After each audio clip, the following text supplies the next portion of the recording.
Dusk Pages presents The Adventures of Sherlock Holmes. The Adventure of the Blue Carbuncle by Arthur Conan Doyle. Read by Martin Pritchard. Now, if you will have the great goodness to open that door very quietly, we will soon make him cut a much more respectable figure. Well, I don't know why not, said the inspector. He doesn't look a credit to the Bow Street cells, does he? He slipped his key into the lock, and we all very quietly entered the cell. The sleeper half turned, and then settled down once more into a deep slumber. Holmes stooped to the water jug, moistened his sponge, and then rubbed it twice vigorously across and down the prisoner's face. "Let me introduce you," he shouted, "to Mr. Neville St. Clair of Lee, in the county of Kent. Never in my life have I seen such a sight." The man's face peeled off under the sponge like the bark from a tree. Gone was the coarse brown tint. Gone, too, was the horrid scar which had seamed it across, and the twisted lip which had given the repulsive sneer to the face.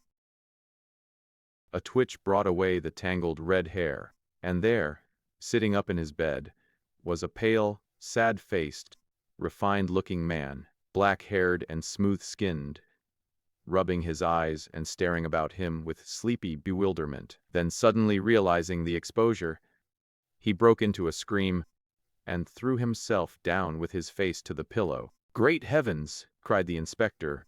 "It is, indeed, the missing man. I know him from the photograph." The prisoner turned with the reckless air of a man who abandoned himself to his destiny. "Be it so," said he. "And pray what am I charged with?" "With making away with Mr. Neville St." "Oh, come. You can't be charged with that unless they make a case of attempted suicide of it," said the inspector with a grin. "Well, I have been 27 years in the force, but this really takes the cake. If I am Mr. Neville St. Clair, then it is obvious that no crime has been committed, and that, therefore, I am illegally detained." "No crime, but a very great error has been committed," said Holmes. "You would have done better to have trusted your wife." "It was not the wife, it was the children," groaned the prisoner. "God help me, I would not have them ashamed of their father. My God, what an exposure! What can I do?" Sherlock Holmes sat down beside him on the couch and patted him kindly on the shoulder. "If you leave it to a court of law to clear the matter up," said he, "of course you can hardly avoid publicity. On the other hand, if you convince the police authorities that there is no possible case against you, I do not know that there is any reason that the details should find their way into the papers. Inspector Bradstreet would, I am sure, make notes upon anything which you might tell us and submit it to the proper authorities. The case would then never go into court at all." "God bless you!" cried the prisoner passionately. "I would have endured imprisonment, aye, even execution, rather than have left miserable secret as a family blot to my children. You are the first who have ever heard my story. My father was a schoolmaster in Chesterfield, where I received an excellent education. I traveled in my youth, took to the stage, and finally became a reporter on an evening paper in London. One day my editor wished to have a series of articles upon begging in the metropolis, and I volunteered to supply them. There was the point from which all my adventures started. It was only by trying begging as an amateur that I could get at the facts upon which to base my articles.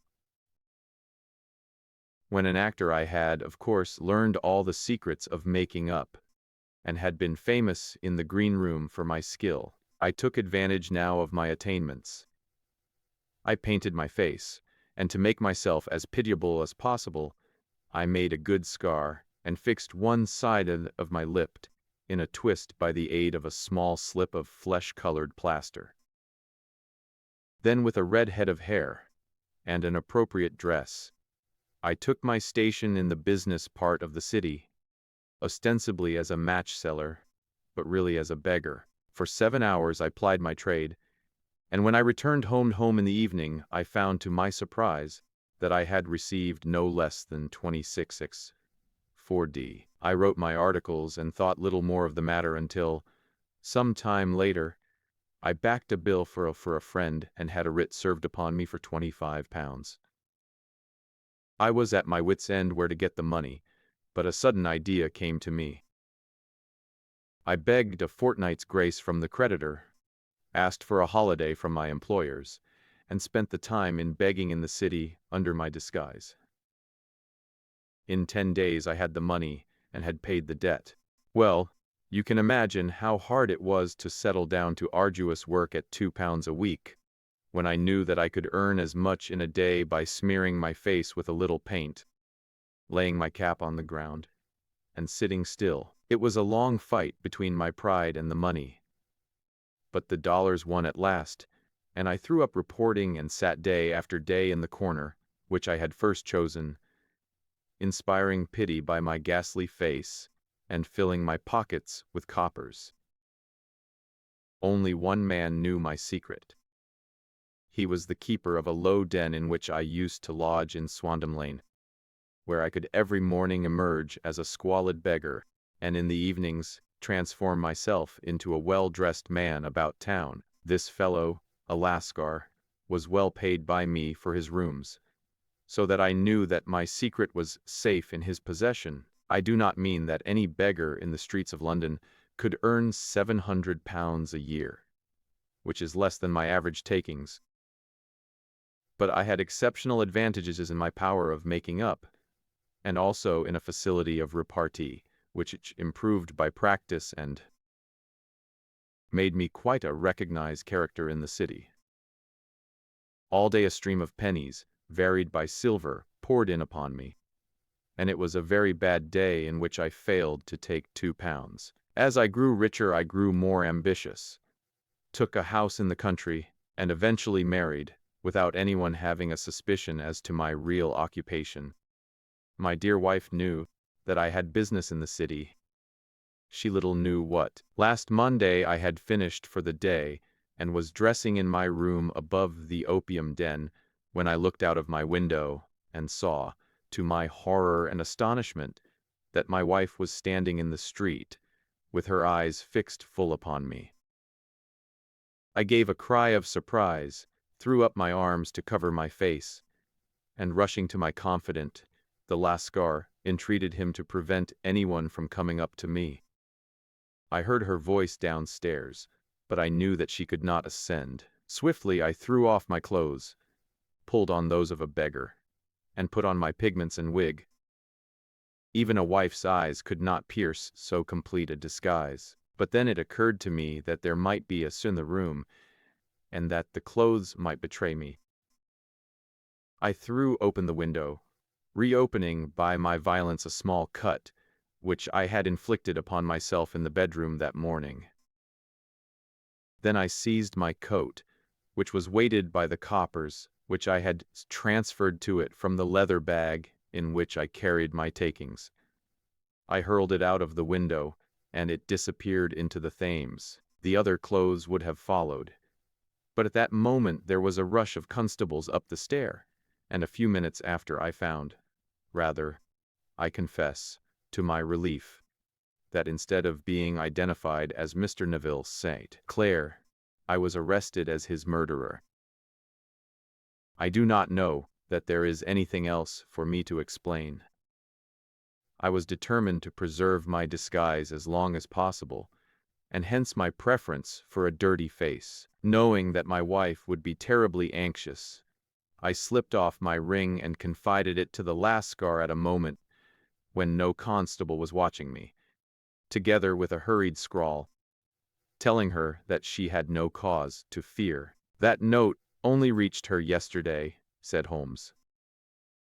"Good God, what a week she must have spent." "The police have watched this Lascar," said Inspector Bradstreet, "and I can quite understand that he might find it difficult to post a letter unobserved. Probably he handed it to some sailor customer of his, who forgot all about it for some days." "That was it," said Holmes, nodding approvingly. "I have no doubt of it. But have you never been prosecuted for begging? Many times. But what was a fine to me? It must stop here, however, said Bradstreet. If the police are to hush this thing up, there must be no more of Ho Boone. I have sworn it by the most solemn oaths which a man can take. In that case, I think that it is probable that no further steps may be taken. But if you are found again, then all must come out. I am sure, Mr. Holmes, that we are very much indebted to you for having cleared the matter up. I wish I knew how you reach your results. I reached this one, said my friend, by sitting upon 5 pillows and consuming an ounce of shag. I think, Watson, that if we drive to Baker Street, we shall just be in time for breakfast. I had called upon my friend Sherlock Holmes upon the 2nd morning after Christmas, with the intention of wishing him the compliments of the season. He was lounging upon the sofa in a purple dressing gown, a pipe rack within his reach upon the right, and a pile of crumpled morning papers, evidently newly studied, near at hand. Beside the couch was a wooden chair, and on the angle of the back hung a very seedy and disreputable hard felt hat, much the worse for wear, and cracked in several places. A lens and a forceps lying upon the seat of the chair suggested that the hat had been suspended in this manner for the purpose of examination. "You are engaged," said I. "Perhaps I interrupt you." "Not at all. I am glad to have a friend with whom I can discuss my results. The matter is a perfectly trivial one." He jerked his thumb in the direction of the old hat. "But there are points in connection with it which are not entirely of interest and even of instruction." I seated myself in his armchair and warmed my hands before his crackling fire, for a sharp frost had set in, and the windows were thick with the ice crystals. "I suppose," I remarked, "that, homely as it looks, this thing has some deadly story linked on to it. That it is the clue which will guide you in the solution of some mystery and the punishment of some crime." No crime," said Sherlock Holmes, laughing. "Only one of those whimsical little incidents which will happen when you have 4,000,000 human beings all jostling each other within the space of a few square miles, amid the action and reaction of so dense a swarm of humanity. Every possible combination of event may be expected to take place, and many a little problem will be presented which may be striking and bizarre without being criminal. We have already had experience of such.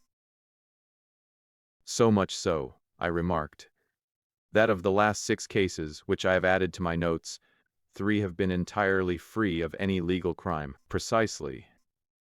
You allude to my attempt to recover the Irene Adler papers, to the singular case of Miss Mary Sutherland, and to the adventure of the man with the twisted lip. Well, I have no doubt that this small matter will fall into the same innocent category. You know Peterson, the commissionaire?" "Yes, it is to him that this trophy belongs. It is his hat." No, he found it. Its owner is unknown. I beg that you will look upon it not as a battered billycock, but as an intellectual problem. And first, as to how it came here. It arrived upon Christmas morning, in company with a good fat goose, which is, I have no doubt, roasting at this moment in front of Peterson's fire. The facts are these. About 4 o'clock on Christmas morning, Peterson, as you know, is a very honest fellow, was returning from some small jollification, and was making his way homeward down Tottenham Court Road. In front of him he saw, in the gaslight, a tallish man, walking with a slight stagger, and carrying a white goose slung over his shoulder. As he reached the corner of Good Street, a row broke out between this stranger and a little knot of roughs. Peterson had rushed forward to protect the stranger from his assailants. But the man, shocked at having broken the window, and seeing an official-looking person in uniform rushing towards him, dropped his goose, took to his heels, and vanished amid the labyrinth of small streets which lie at the back of Tottenham Court Road. The roughs had also fled at the appearance of Peterson, so that he was left in possession of the field of battle, and also of the spoils of victory in the shape of this battered hat and a most unimpeachable Christmas goose, which surely he restored to their owner. My dear fellow, there lies the problem. It is true that for Mrs. Henry Baker was printed upon a small card which was tied to the bird's left leg, and it is also true that the initials B are legible upon the lining of this hat, but as there are some thousands of Bakers and some hundreds of Henry Bakers in this city of ours, it is not easy to restore lost property to any one of them. What did Peterson do? He brought round both hat and goose to me on Christmas morning, knowing that even the smallest problems are of interest to me. The goose we retained until this morning, when there were signs that, in spite of the slight frost, it would be well that it should be eaten without unnecessary delay. Its finder has carried it off, therefore, to fulfill the ultimate destiny of a goose, while I continue to retain the hat of the unknown gentleman who lost his Christmas dinner.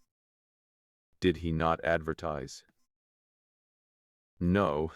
Then, what clue could you have as to his identity? Only as much as we can deduce. From his hat, precisely. But you are joking. What can you gather from this old battered felt? Here is my lens. You know my methods. What can you gather yourself as to the individuality of the man who has worn this article? I took the tattered object in my hands and turned it over rather ruefully. It was a very ordinary black hat of the usual round shape, hard and much the worse for wear. The lining had been of red silk, but was a good deal discolored. There was no maker's name, but as Holmes had remarked, the initials H.B. were scrawled upon one side. It was pierced in the brim for a hat securer, but the elastic was missing. For the rest, it was cracked, exceedingly dusty, and spotted in several places, although there seemed to have been some attempt to hide the discolored patches by smearing them with ink. I can see nothing, said I, handing it back to my friend. On the contrary, Watson, you can see everything. You fail, however, to reason from what you see. You are too timid in drawing your inferences. Then, pray tell me what it is that you can infer from this hat. He picked it up and gazed at it in the peculiar introspective fashion which was characteristic of him. It is perhaps less suggestive than it might have been, he remarked. And yet, there are a few inferences which are very distinct, and a few others which represent at least a strong balance of probability. That the man was highly intellectual is of course obvious upon the face of it, and also that he was fairly well-to-do within the last 3 years, although he has now fallen upon evil days. He had foresight, but has less now than formerly, pointing to a moral retrogression, which, when taken with the decline of his fortunes, seems to indicate some evil influence, probably drink, at work upon him. This may account also for the obvious fact that his wife has ceased to love him. My dear Holmes, he has, however, retained some degree of self-respect, he continued, disregarding my remonstrance. He is a man who leads a sedentary life, goes out little, is out of training entirely, is middle-aged, has grizzled hair which he has had cut within the last few days, and which he anoints with lime cream. These are the more patent facts which are to be deduced from his hat. Also, by the way, that it is extremely improbable that he has gas laid on in his house. You are joking, Holmes. Not in the least. Is it possible that even now, when I give you these results, you are unable to see how they are attained?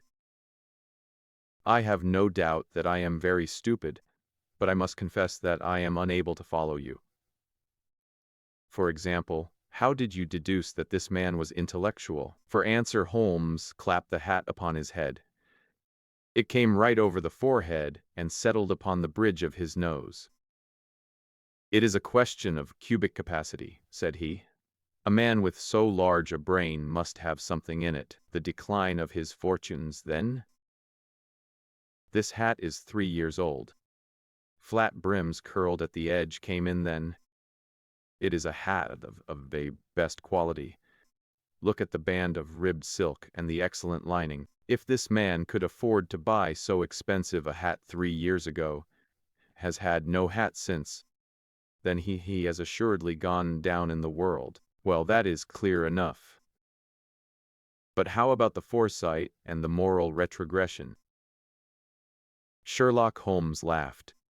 "Here is the foresight," said he, putting his finger upon the little disc and loop of the hat securer.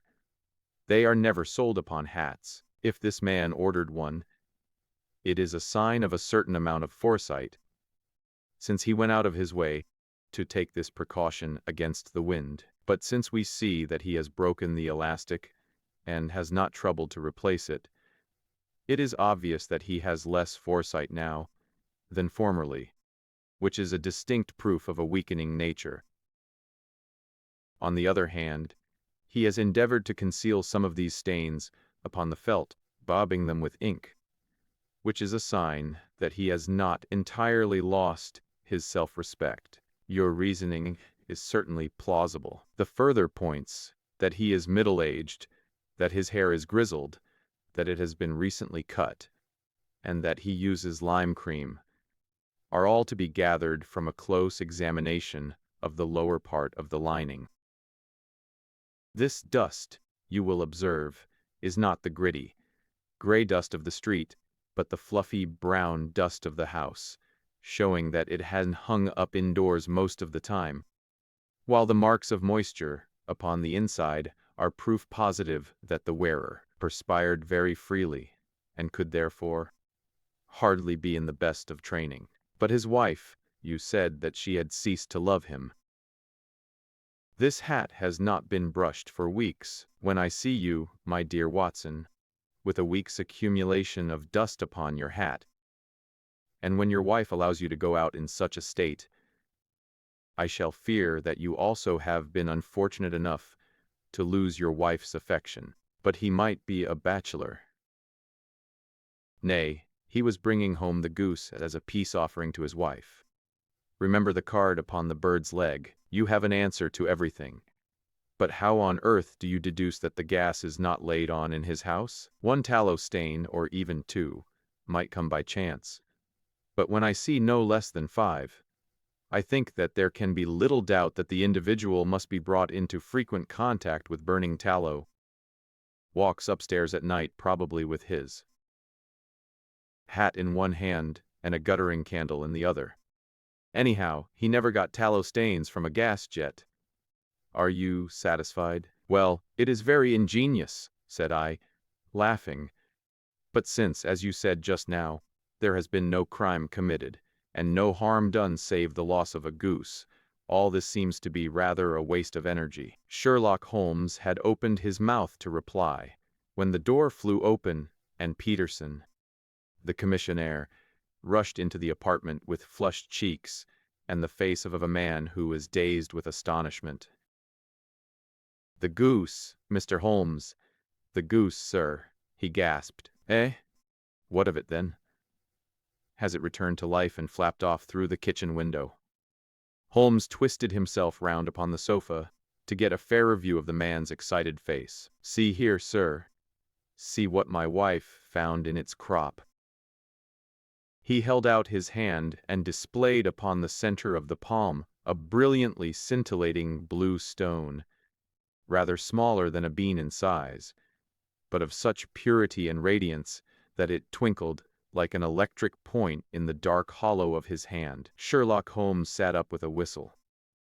"By Jove, Peterson," said he, "this is treasure trove indeed. I suppose you know what you have got?" "A diamond, sir. A precious stone. It cuts into glass as though it were putty." "It's more than a precious stone. It is the precious stone." "Not the Countess of Morcar's blue carbuncle," I ejaculated. "Precisely so. I ought to know its size and shape, seeing that I have read the advertisement about it in the Times every day lately. It is absolutely unique, and its value can only be conjectured. But the reward offered of £1,000 is certainly not within a 20th part of the market price. £1,000! Great Lord of mercy! The commissionaire plumped down into a chair and stared from one to the other of us. That is the reward, and I have reason to know that there are sentimental considerations in the background, which would induce the Countess to part with half her fortune if she could but recover the gem. It was lost, if I remember aright, at the Hotel Cosmopolitan, I remarked. Precisely so, on December 22nd. Days ago, John Horner, a plumber, was accused of having abstracted it from the lady's jewel case. The evidence against him was strong that the case has been referred to the assizes. I have some account of the matter here, I believe. He rummaged amid his newspapers, glancing over the dates, until at last he smoothed one out, doubled it over, and read the following paragraph. James Ryder, upper attendant at the hotel, gave his evidence to the effect that he had shown Horner up to the dressing-room of the Countess of Morcar upon the day of the robbery, in order that he might solder the second bar of the grate, which was loose. He had remained with Horner some little time, but had finally been called away. On returning, he found that Horner had disappeared, that the bureau had been forced open, and that the small morocco casket in which, as it afterwards transpired, the Countess was accustomed to keep her jewel, was lying empty upon the dressing-table. Ryder instantly gave the alarm, and Horner was arrested the same evening. But the stone could not be found either upon his person or in his rooms. Catherine Cusack, maid to the Countess, deposed to having heard Ryder's cry of dismay on discovering the robbery, and to having rushed into the room, where she found matters as described by the last witness. Inspector Bradstreet, B Division, gave evidence as to the arrest of Horner, who struggled frantically and protested his innocence in the strongest terms. Evidence of a previous conviction for robbery having been given against the prisoner, the magistrate refused to deal summarily with the offense, but referred it to the assizes. Horner, who had shown signs of intense emotion during the proceedings, fainted away at the conclusion and was carried out of court. So much for the police court, said Holmes thoughtfully, tossing aside the paper. The question for us now to solve is the sequence of events leading from a rifled jewel case at one end to the crop of a goose in Tottenham Court Road at the other. You see, Watson, our little deductions have suddenly assumed a much more important and less innocent aspect. Here is the stone. The stone came from the goose, and the goose came from Mr. Henry Baker, the gentleman with the bad hat, and all the other characteristics with which I have bored you. So now we must set ourselves very seriously to finding this gentleman and ascertaining what part he has played in this little mystery. To do this, we must try the simplest means first, and these lie undoubtedly in an advertisement in all the evening papers. If this fail, I shall have recourse to other methods. What will you say? Give me a pencil and that slip of paper. Now, then, found at the corner of Good Street, a goose and a black felt hat. Mr. Henry Baker can have the same by applying at 6:30 this evening at 221B Baker Street. That is clear and concise. Very. Will he see it? Well, he is sure to keep an eye on the papers, since, to a poor man, the loss was a heavy one. He was clearly so scared by his mischance in breaking the window, and by the approach of Peterson, that he thought of nothing but flight. But since then, he must have bitterly regretted the impulse which caused him to drop his bird. Then, again, the introduction of his name will cause him to see it, for everyone who knows him will direct his attention to it. Here you are, Peterson. Run down to the advertising agency and have this put in the evening papers. In which, sir? Oh, in the Globe, Star, Pall Mall, Steed James's Evening News, Standard, Echo, and any others that occur to you. Very well, sir. And this stone? Ah, yes, I shall keep the stone. Thank you. And, Peterson, just buy a goose on your way back, and leave it here with me. For we must have to give to this gentleman of the one which your family is now devouring. When the commissionaire had gone, Holmes took up the stone and held it against the light. It's a bonny thing, said he. Just see how it glints and sparkles. Of course it is a nucleus and focus of crime. Every good stone is. They are the devil's pet baits. In the larger and older jewels every facet may stand for a bloody deed. This stone is not yet 20 years old. It was found in the banks of the Amoy River in southern China and is remarkable in having every characteristic of the carbuncle, save that it is blue in shade instead of ruby red. In spite of its youth, it has already a sinister history. There have been 2 murders, a vitriol throwing, a suicide, and several robberies brought about for the sake of this 40-grain weight of crystallized charcoal. Who would think that so pretty a toy would be a purveyor to the gallows and the prison? I'll lock it up in my strong box now, drop a line to the Countess to say that we have it. Do you think that this man Horner is innocent? He cannot tell. Well, do you imagine that this other one, Henry Baker, had anything to do with the matter? It is much more likely that Henry Baker is an absolutely innocent man, who had no idea that the bird which he was carrying was of considerably more value than if it were made of solid gold. That, however, I shall determine by a very simple test if we have an answer to our advertisement. And you can do nothing until then? Nothing. In that case I shall continue my professional round. But I shall come back in the evening at the hour you have mentioned, for I should like to see the solution of so tangled a business. Very glad to see you. I dine at 7. There is a woodcock, I believe. By the way, in view of recent occurrences, perhaps I ought to ask Mrs. Hudson to examine its crop. I had been delayed at a case, and it was a little after 6:30 when I found myself in Baker Street once more. As I approached the house, I saw a tall man in a Scotch bonnet with a coat was buttoned up to his chin, waiting outside in the bright semicircle which was thrown from the fanlight. Just as I arrived, the door was opened, and we were shown up together to Holmes' room. Mr. Henry Baker, I believe, said he, rising from his armchair and greeting his visitor with the easy air of geniality which he could so readily assume. Pray take this chair by the fire, Mr. Baker. It is a cold night, and I observe that your circulation is more adapted for summer than for winter. Ah, Watson, you have just come at the right time. Is that your hat, Mr. Baker? Yes, sir. That is undoubtedly my hat. He was a large man, with rounded shoulders, a massive head, and a broad, intelligent face, sloping down to a pointed beard of grizzled brown, a touch of red in nose and cheeks, with a slight tremor of his extended hand, recalled Holmes' surmise as to his habits.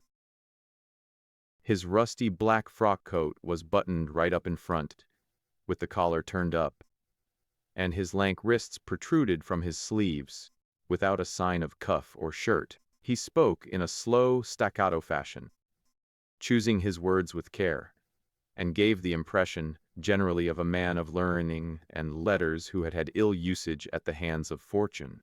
We have retained these things for some days, said Holmes, because we expected to see an advertisement from you giving your address.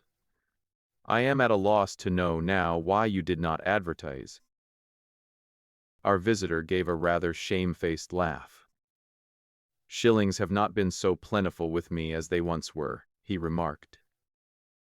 I had no doubt that the gang of roughs who assaulted me had carried off both my hat and the bird. I did not care to spend more money in a hopeless attempt at recovering them. Very naturally. By the way, about the bird, we were compelled to eat it. To eat it! Our visitor half rose from his chair in his excitement. Yes, it would have been of no use to anyone had we not done so.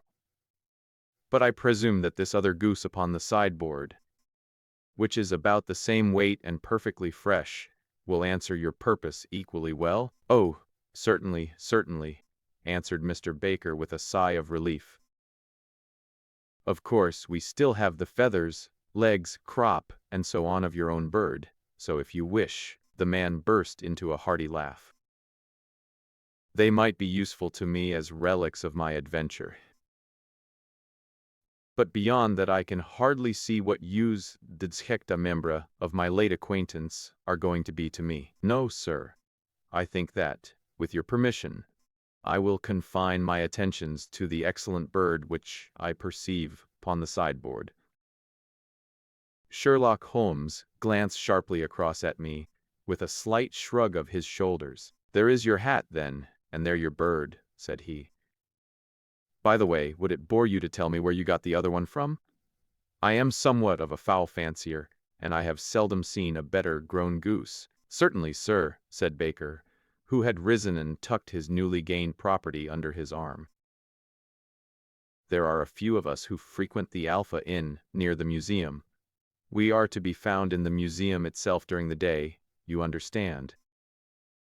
This year our good host, Windigate by name, instituted a goose club, by which, on consideration of some few pence every week, we were each to receive a bird at Christmas.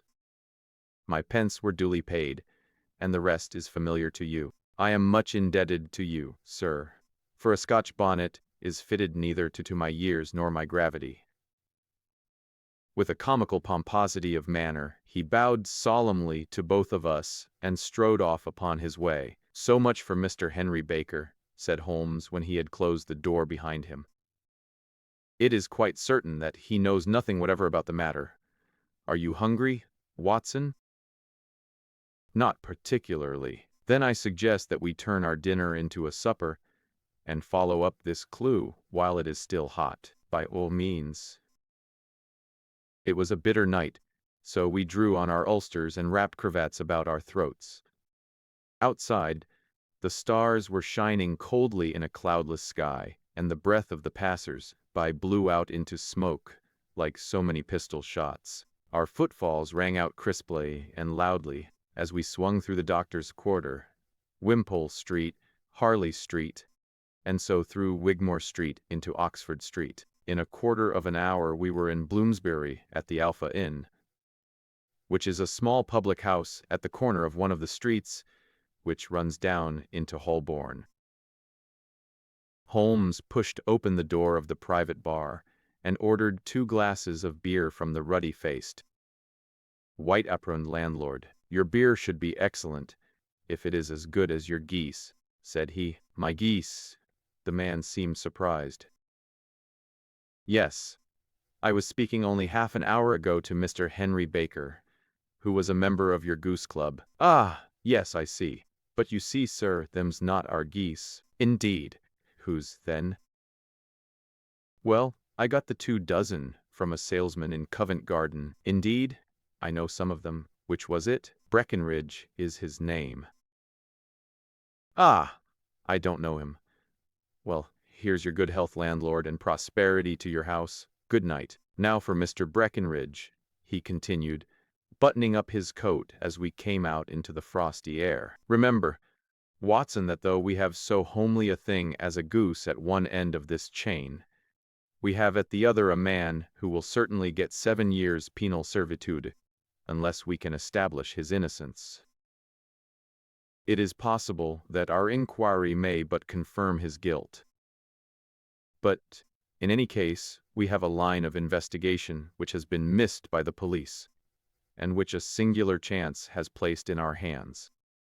Let us follow it out to the bitter end. Faces to the south, Then, and quick march, we passed across Holborn, down Endell Street, and so through a zigzag of slums to Covent Garden Market. One of the largest stalls bore the name of Breckenridge upon it, and the proprietor, a horsey-looking man, with a sharp face and trim side whiskers, was helping a boy to put up the shutters. "Good evening. It's a cold night," said Holmes. The salesman nodded, and shot a questioning glance at my companion. "Sold out of geese, I see," continued Holmes, pointing at the bare slabs of marble. "Let you have 500 tomorrow morning. That's no good." "Well, there are some on the stall with the gas flare." "Ah, but I was recommended to you." "Who by?" "The landlord of the Alpha." "Oh, yes. I sent him a couple of dozen. Fine birds they were, too. Now, where did you get them from?" To my surprise, the question, a burst of anger from the salesman. "Now then, mister," said he, with his head cocked and his arms akimbo, "what are you driving at? Let's have it straight now." "It is straight enough. I should like to know who sold you the geese which you supplied to the Alpha." "Well then, I shan't tell you. So now—" "Oh, it is a matter of no importance, but I don't know why you should be so warm over such a trifle." "Worm? You'd be as warm, maybe, if you were as pestered as I am. When I pay good money for a good article, there should be an end of the business. But it's where are the geese? And who did you sell the geese to? And what will you take for the geese?" One would think they were the only geese in the world, to hear the fuss that is made over them. "Well, I have no connection with any other people who have been making inquiries," said Holmes carelessly. "If you won't tell us, the bet is off, that is all. But I'm always ready to back my opinion on a matter of fowls, and I have a fiver on it that the bird I ate is country bred." "Well, you've lost your fiver, for it's town bred," snapped the salesman. "It's nothing of the kind. I say it is." "Don't believe it. Do you think you know more about fowls than I, who have handled them ever since I was a nipper? I tell you, all those birds that went to the Alpha were town bred. You'll never persuade me to believe that." "Then, it's merely taking your money, for I know that I am right. But I'll have a sovereign on with you, just to teach you not to be obstinate." The salesman chuckled grimly. "Bring me the books, Bill," said he. The small boy brought round a small thin volume and a great greasy-backed one, laying them out together beneath the hanging lamp. "Now then, Mr. Cocksure," said the salesman, "I thought that I was out of geese, but before I finish you'll find that there is still one left in my shop. You see this little book? Well, that's the list of the folk from whom I buy. You see? Well, then, here on this page are the country folk, and the numbers after their names are where their accounts are in the big ledger. Then, you see this in red ink? Well, that is a list of my town suppliers. Now, look at that third name. Just read it out to me. Miss Oakshott, 117 Brixton Road, 249, read Holmes. Quite so. Now turn that up in the ledger." Holmes turned to the page indicated. "Here you are, Ms. Oakshott, 117 Brixton Road, egg and poultry supplier. Now then, what's the last entry?" "December 22nd, 24 geese at 7s, 6d. Quite so. There you are. And underneath, sold to Mr. Windigate of the Alpha, at 12 secs. What have you to say now?" Sherlock Holmes looked deeply chagrined. He drew a sovereign from his pocket and threw it down upon the slab, turning away with the air of a man whose disgust is too deep for words. A few yards off, he stopped under a lamp-post and laughed in the hearty, noiseless fashion which was peculiar to him. "When you see a man with whiskers of that cut and the pinkin protruding out of his pocket, you can always draw him by a bet," said he. "I dare say that if I had put £100 down in front of him, that man would not have given me such complete information as was drawn from him by the idea that he was doing me on a wager. Well, Watson, we are, I fancy, nearing the end of our quest, and the only point which remains to be determined is whether we should go on to this Mrs. Oakshott tonight, or whether we should reserve it for tomorrow. It is clear, from what that surly fellow said, that there are others besides ourselves who are anxious about the matter, and I should.